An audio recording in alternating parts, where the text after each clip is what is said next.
Your Milan 11, Ooh, all-time 11. When he sent me the message, I thought, oh, actually, this is going to be tough. By the way, the formation is going to be a diamond 4-4-2. Of course it is.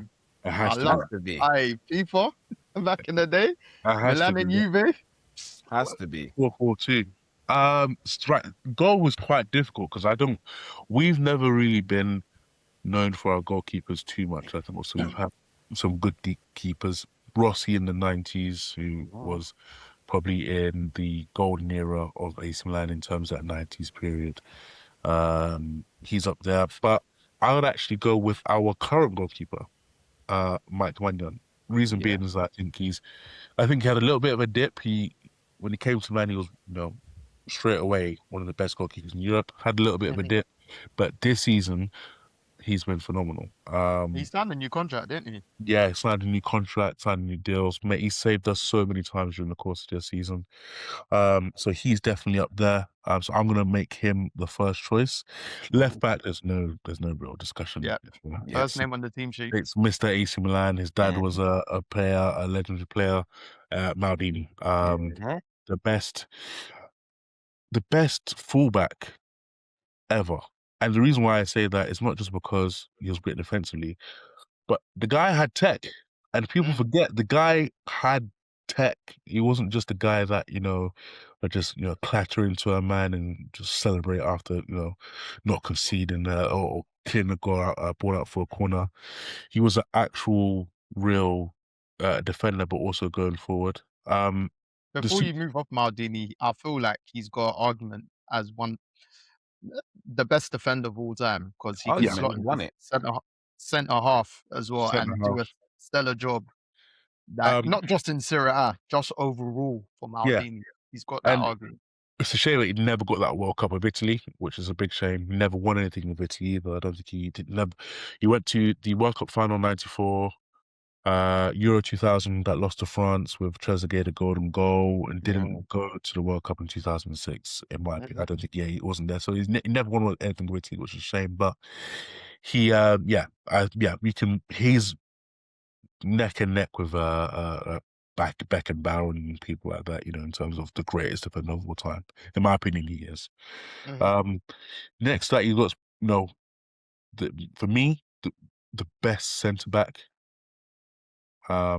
Ever, in my opinion, as actual centre back, Alessandro Nesta. My guy, he's my guy. Yeah, I mean, for me personally, there isn't a flaw to his game. He was graceful on the ball, tough tackling, read the game like a boss. I think there's that clip where he defended Messi at the new camp at age like 30 something. It was just insane. The guys have got, he's just, for me, the best defender. And probably the second best centre back of all time is Baresi. Now I didn't get to watch him. And he wasn't your archetypical tall, strong centre back, but again, in terms of reading the game, in terms of that, he's second to none. He's just, again, he was part of that defense that went that conceded 15 goals in Serie A in a single season. Went unbeaten as well for 58 matches, the longest unbeaten stretch in European history. Coffin, Arsenal, we got you for another 9 games on top of that. Won numerous things with AC Milan as well. So yeah, he's up there. Right back, I'm going with senior man Cafu. I could have gone with Billy Costa-Curta. I never watched Billy Costa-Curta, but I did watch Cafu.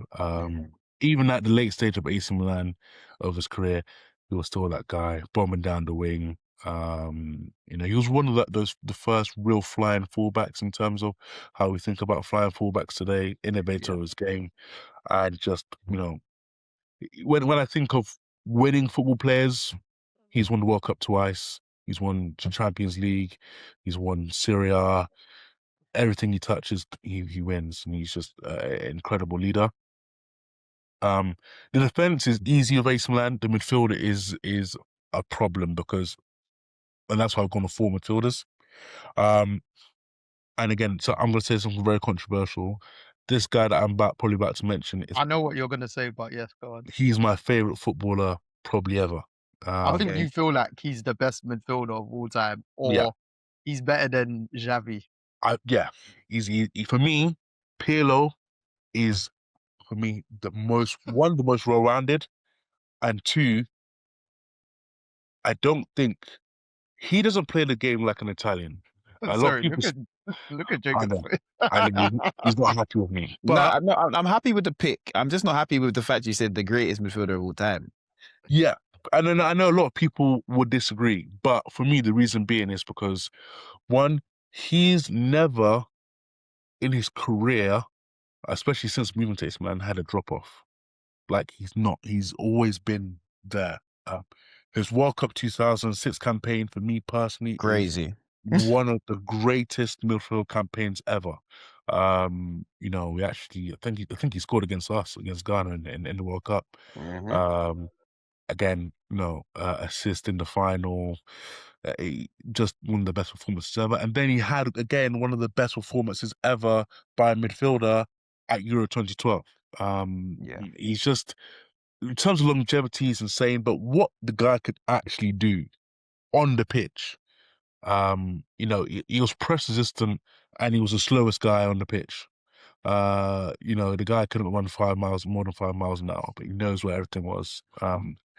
He played games with his left foot because I think he had a sprain in his right leg. He played games, couple of games, singing on his left foot and didn't look out of place. Like, for me, I could watch Pirlo all day, and that's no sly against your Zidanes, your Iniestas, your Xavis, but for me, when I think of the greatest midfielder, I always think of Pirlo. And that's because of the way he played the game. And if you need a free kick, he's got everything in his locker. He's up there, as I said. Who's next? I've gone with the 2 Dutch guys either side of him. Now that could be quite a few Dutch guys, but I've gone with Seedorf. And this one was really tough, but I've gone with Gullit. I could have gone with Rijkaard. He just misses out for me because I feel like, I don't know, Gullit has had some impressive performances for Milan. A couple of them against our title rivals in Napoli in the 80s. So he goes in there for me, a Ballon d'Or winner. Seedorf is just Seedorf. Like, the guy is... he is he's just a freak.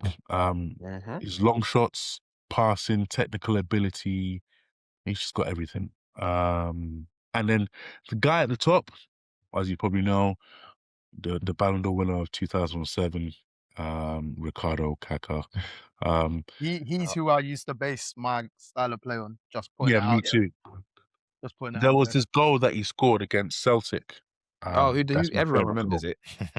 Just where it's not like he didn't do anything special, but he got the ball, shrugged the man off, ran at the defenders. But the thing is with Kaka, you can't commit. If you commit, he gets ball around. You're never touching him. The guy, I don't think people remember how insane this guy could accelerate. Honestly, it's just, it's not human. But then he's got all the finishes, he's got the touch, he's got the skill. He's probably, for me, the most European and Brazilian player ever, in terms of he's not your you know, archetypical Jogo Bonito kind of Brazilian. He's more of your kind of, you know, it's more pace and power. More pace and power with skill. He's a very similar, like, I feel like Kevin De Bruyne modeled his game off of Kaka. Yeah. And you know what? You know what? Yeah, it's true. When you marry the technical ability, because the guy's got probably the best assist in Champions League history. You know, that through ball to Crespo. We won't talk about the rest about that final, but I can't lie.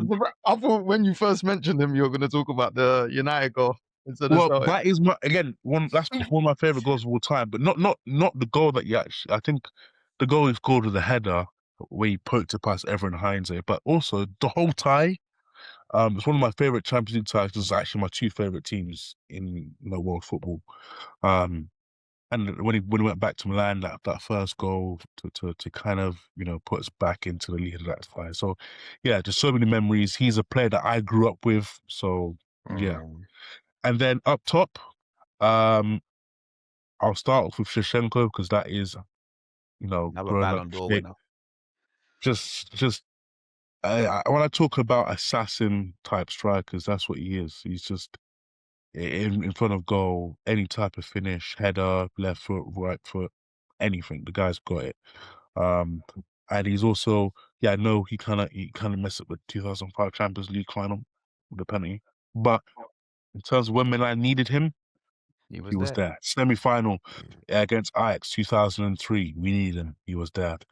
You know, in the Champions League 2003 against Juve, winning penalty, he was there. So again, it's just one of the best strikers of this century, in my opinion. The knee injuries did rob him a bit of a few more top years, but just a phenomenal striker. And then to round it off, probably in my opinion, the second best striker Serie A has ever had in Marco van Basten. Only behind R9. Because R9 is just R9. But he wasn't the same level in terms of what he did, but he was the R9 before R9 in terms of the best striker in the league, in terms of winning Ballon d'Ors, in terms of winning stuff for his country. He is one of the reasons why the Dutch have got a single Euro win in 1988, I want to say. So for me, he is the perfect striker. He reminds me a bit of Zlatan in terms of their unicorn. You shouldn't really be that tall, that elegant, that great first touch like that. Link in play, but he is a unicorn of a footballer. And to me, you know, I think I would really take maybe one striker ahead of him all time, and that is R9. There are others that potentially can come close, but again, the guy retired at 28, and he's is it 28 or 30 or something like that? And he's easily one of the best strikers ever. And that's my. You know what? That's a good 11. I'm surprised though that you didn't go with maybe an Inzaghi, and I'm surprised you didn't put Dida in goal. Yeah, I would have put Dida on goal. Thing is with Dida, right? He's a feast or famine. He did make quite a few mistakes. He did have a stinker in him, but again, he's the reason why we beat Juve in the Champions League at Old Trafford in 2003. So, but I think Maignan as a goalkeeper is better. Right.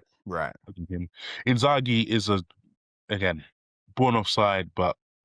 But the funniest thing, VAR was alive in Inzaghi's day, half his goals are getting chopped off. Yeah, the man was taking advantage of the game. He knew. I respect it. I loved it. In terms of finishing, yeah, crazy. Just an unreal finisher. But yeah, you've definitely been on the bench. There's a few guys that are on the bench. Desai didn't make it. Again, rock solid centre back and a CDM. You know, there's so many players that you could have put into this. But does Ronaldinho sneak in anywhere for you? Ronaldinho had one really, really good year. Apart from that, there wasn't much. But that 1 year that he did have was really good. He was there for the lifestyle, man. Yeah, but Ronaldinho's, when you actually deep his like prime years, they were very short. Yeah. 04, 03, 04, 05, 04. Yeah, he had 4 years, and then, you know, everyone was signing him off of what he did. Same with Kaka, really. From 03 maybe 08 at a push, that's it. And then when he went to Madrid, he won. The man, really. Yeah, the knee injuries just. He had actually a decent first year at Madrid, really, but then the knee. His game changed completely, though. You felt like he turned into like more of a playmaker, like passing the ball around. It was like that's the man I know. Yeah, he completely changed his game, but again, he changed his game and still was damn good. Yeah, of course. Yeah, because just insane. But yeah, I think that 11 is probably the best. I think that 11 would beat the Prem 11, actually, all time. Man answered the Prem 11, not even but do you know what? The Milan 11 is probably a best club's 11 that it can be. I don't. That's a historical 11. Like, yeah, It I is. think the It is. only If team. Henry bucks any of them centre backs, it's over. Nah. The only team that I can think of that I'd really have to think of, but 11 wise, that can probably challenge them is Barca 11 with Messi. Yeah. Yeah, but I mean, it's the ultimate. Or the Madrid front three, but I'd even have to then think, who am I going to put in the other positions and stuff? Not like a Madrid all-time 11, Joe. Yeah, that's what I'm saying. Most of the top players ever have played for Madrid. Yeah, but like their spells at Madrid, some of them weren't great. You're correct, but what people will forget is they'll just think about where their spell was at the other team and say, that's the player I'm actually picking, but they'll pick their prime spell. Yeah, but Rafa picked the prime Milan spells. Do you know what I mean? Correct. No, Rafa's a real fan, though. Their comparison will have to be the same for me. It has to be a prime Madrid spell. It's not just going to be, that name. Yeah, you'll have to specify what. Yeah, it's like the Ronaldo, Zidane, Madrid. What do they call the Galacticos? They never won Champions League. Do you know what I mean? So, but that team's ridiculous when you go man for man, player for player. It was, but a lot of them wouldn't. For instance, CR7 and Bell might make my front three, and a lot of them won't. Do you know what I mean? But they should though. CR7, Bell, and R9. That should be the front three. Yeah, but he's the only one that could. But then Madrid have got strikers, bro. No, they have. CR7, even Benzema, Raul. But you don't think of Bertragano and all these men from back in the day, like they've got heaps of strikers. I do feel like Madrid and Barca's bag is deeper. Yeah. So their bag is deeper than ours. But if I went prime for prime, I think your 11 prime for prime is very hard to beat. It's one, it's very hard to score against. But two, you've got two of the best strikers in my opinion of all time. Especially definitely one. Shevchenko again. He's in that weird era where people kind of forgot about him a little bit, but and they shouldn't. No, because they think about his Chelsea days. Yeah, that's the thing. Yeah, but I do feel like he's I do feel like this side is. I think if you put a man for man against Premier League side, I think in terms of name basis, I think it's probably not probably. Definitely stronger. I'm going to stand on business there. I think against a full Prem 11 though, like a full Prem Prime 11. No, I'll be so real. If I slap Yaya Toure in there, no disrespect to any of them, man, but none of them man are dealing with Yaya Toure in his prime. Well, who's dealing with Hula in his prime? Who's dealing with? Yeah, bro, they're going bad for bad, bro. Nah, but who's dealing with PR7? I would even think of a Prem 11. And that won't be fair though. You got to do team for team. The only Baresi, because I didn't see him play, I don't think any Prem defender can get into an all-time Milan 11 that you've named defensively. I think only Rio Ferdinand can give a contest for that. Oh, there's a man that's named Virgil that will have something to say. For me, maybe when I was growing up, Nesta was my favorite defender in it. So maybe that's where my slight bias might come in. But I just always used to say, I think up top of Henry and people, you no, it's gonna be a hell of a game. But I feel like it's gonna be difficult. Rooney, it's good. Some people don't even put Rooney in their all-time Premier 11s. Yeah, but them man don't watch ball properly. They just don't like Man United. And I'm an Arsenal fan, but I know Rooney was the man. And the small weed. No, but like, if you did a front three in the Prem, you could just, off the top of my head, you could do Hazard, Henry, and Ronaldo. No, but you wouldn't do Hazard. Really? You wouldn't. I would do him, but you wouldn't do Hazard because then they say Salah's better than him. Honestly, I think for me, Hazard's on the borderline of making. If I had to make a friend, like he's there. He's definitely on the bench for me because I feel like when I talk about special players, yeah, you might have took a season off, but I'm talking like pure ability. The guy was a problem.